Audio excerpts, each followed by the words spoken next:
இந்த விஷயம் தெரியாத சில பேருக்கு ஒரு சின்ன ஷாக்கர். நம்ம எல்லோரும் நினச்சிட்டு இருப்போம் ஹிந்துசமில் வந்து 4 வேதாஸ் இருக்குது அப்படின்னு சொல்லிட்டு. உண்மை என்னென்னா 4 வேதாஸ் இல்லை, மொத்தமே ஒரே ஒரு வேதா தான் இருக்குது, ஒரே ஒரு வேதா தான் இருந்தது. பட் அந்த வேதாவை வந்து 4 பிரேக் பண்ணது வேதவியாசர் தான் 4 பிரேக் பண்ணார்.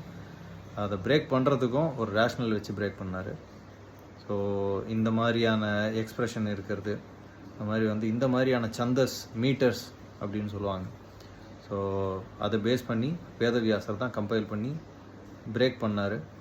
ஸோ அதுவும் இனிஷியலி 3 வேதமாக தான் இருந்தது.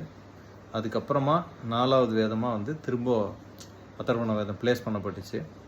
அது 4வது வேதமாக ப்ளேஸ் பண்ணுறதுக்கு கூட வேதத்தெல்லாம் பிரேக் பண்ணி இந்தந்த மாதிரி இருந்தால் ரிக்வேதா, இந்தந்த மாதிரி இருந்தால் யஜுர், இந்த மாதிரி இருந்தால் சாமவேதா அப்படின்னு 3 பிரேக் பண்ணிட்டாங்க.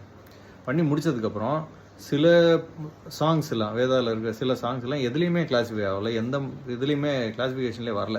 இப்போ என்ன பண்ணிட்டாங்க, இப்போ சரி இது எல்லாத்தையும் மொத்தமாக தூக்கி போடுன்னு சொல்லி 4வது ஒரு வேதாவை சொல்லி அதர்வண வேதான்னு சொல்லி போட்டாங்க. ஸோ பேசிக்கலி நம்மகிட்ட ஒரு வேதா இருந்தது, அப்புறமா அது 4 பிரேக் ஆகிடுச்சு.